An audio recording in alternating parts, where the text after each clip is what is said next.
again foreshadowing another characteristic of the Nephilim. No doubt Tubal-Cain also inherited and embellished all the sins and corruptions of his forefather Cain, as witnessed by his name. Josephus then credits Tubal-Cain with inventing the art of manufacturing brass. Nelson's Bible Dictionary defines Cain as meaning a metalworker, thereby attributing Tubal to being his first name, and Cain denoting his expertise, just as his forefather must have been some form of metalworker or smith. The third distinguishing progeny was the daughter of Zillah, Naamah, meaning pleasant. 16. Josephus does not. Okay, 16 is just in there. Josephus does not credit anything special to Naamah, but again, to be noted in the Bible, one must be worthy of either good or evil. Josephus went on to strike deep into the character of Cain's posterity. Even while Adam was still alive, it came to pass that the posterity of Cain became exceedingly wicked, everyone successively dying, one after another, more wicked than the former. They were intolerable in war and vehement in robberies. And if anyone was slow to murder people, yet was he bold in his immoral behavior, in acting unjustly and doing injuries for gain. They were indeed their father's sons and daughters, corroborating evidence from non-biblical sources more than fills in the blanks left by Genesis. Josephus described Cain's posterity as despicable to the bone, a vile branch that degenerated into more iniquity with each passing generation. By the sixth generation, Cain's rebellious posterity was a human cesspool, looking to spawn a great evil into the antediluvian world, and of course they succeeded. But before we continue with that, it is time to enter the Freemasonry Brotherhood and its legends into the mystery. The Dowland manuscript of the Legend of the Craft lists 7 liberal science: grammar, to teach humankind to both speak and write truly; rhetoric, to teach humankind to speak subtle terms; dialect, to teach humankind to discern between truth and falsehood; arithmetic, to teach humankind to compute all manners of numbers; geometry, to teach humankind to measure the earth and all things. This is the science of masonry. Music, to teach humankind song and the language of musical instruments; and finally astronomy, to teach humankind the course of the planets and stars. Rhetoric's original state was the art of persuasion, while grammar was the molding and education of men through reading. Okay. Now, note how several of these sciences were unexplainably credited to Lamech's children in Genesis and Josephus.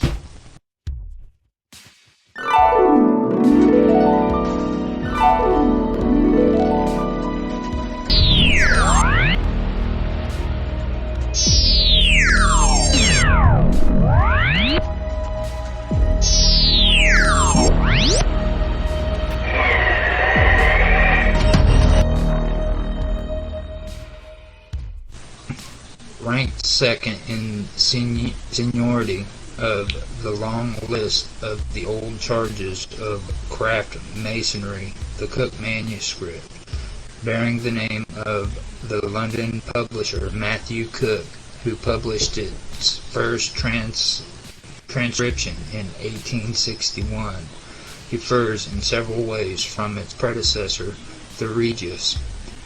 This is despite the fact that it was written in the same region of the Midlands in the same language and only a few years later.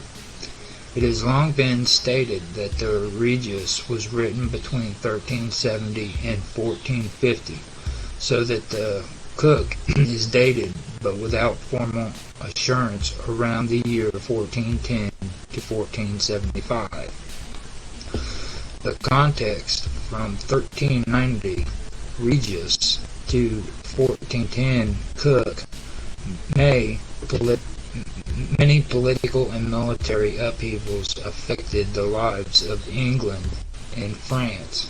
In England, King Richard II, between 1367 and 1400, was deposed in 1399 by his cousin Henry, who reigned under the name of Henry IV between 1363 to 1413. In France, Charles VI still reigned between 1364 to 1422, but Charles the Beloved, his original nickname, became Charles the Mad. Following the assassination of Louis of Orleans, brother of King, the Kingdom of France was plunged into a bloody civil war, pitting the Armagnacs against the Burgundians. To fulfill the ambition of their lords and nobles, England and France battled each other during the 100-Year War, causing similar pains on both sides of the Channel. The document, the Cook manuscript, unlike the Regius MS, is presented in the form of a long prose narrative. The original, which is held by the British Library in London, is a collective of 68 pages of vellum and of 3.32 by 4.68 inches in size. If we take into account its structure, content, and style, we can say it was written by several people, presumably religious clerks, and has incorporated large parts of older documents. While preparing the initial copy of this book of Constitutions, Reverend James Anderson was undoubtedly inspired by the Cook manuscripts, which also influenced all the old charges which came after. Modern transcriptions of medieval English. Okay, here's the text. Thanks be to God, our glorious Father, the founder and creator of heaven and earth and all things that are in them, because he has granted by his glory divinity to make many things of various kinds for the use of mankind. For he made all things to be subject and obedient to man. All things edible of a wholesome nature he ordered to be for man's sustenance.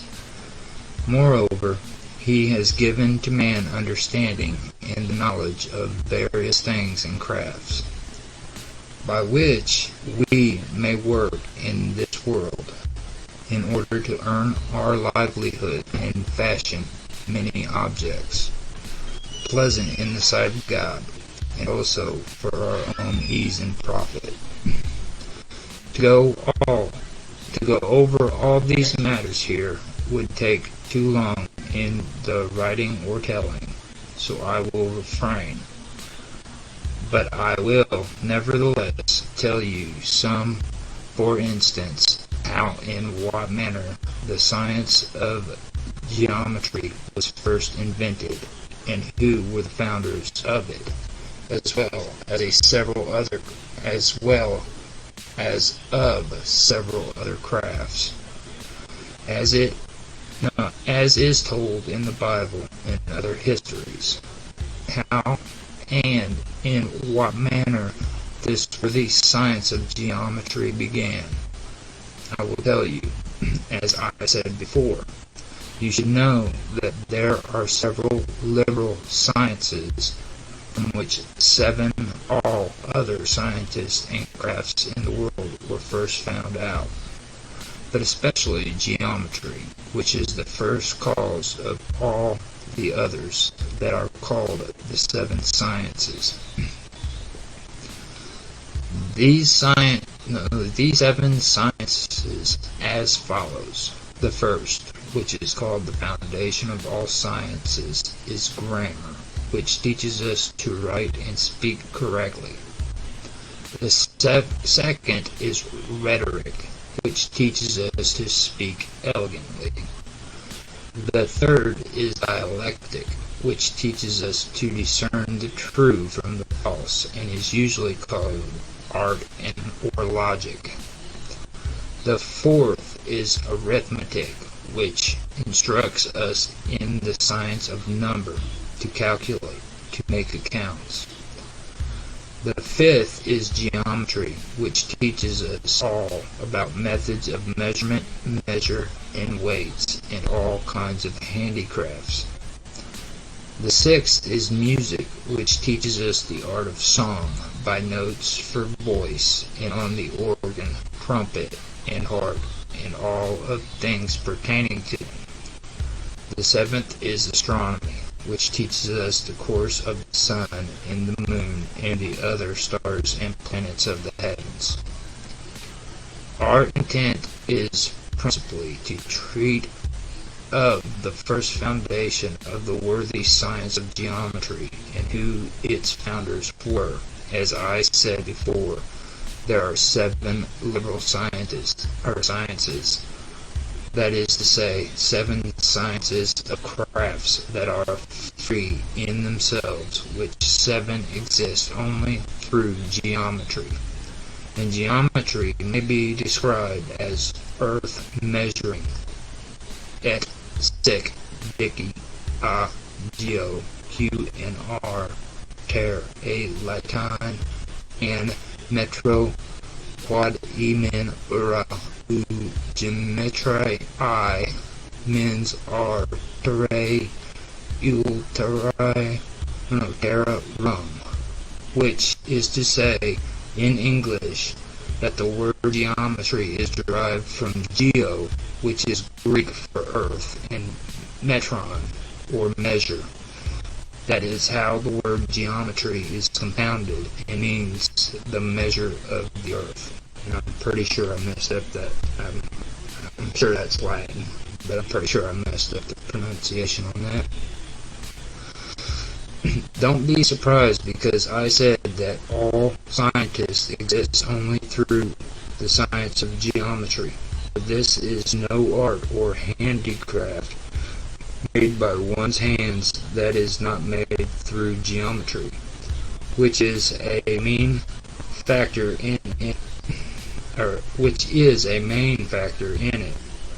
For if one works with his hands, he uses some sort of tool, and there is no instrument of any material in this world which is not formed of some sort of earth, and to earth it will return.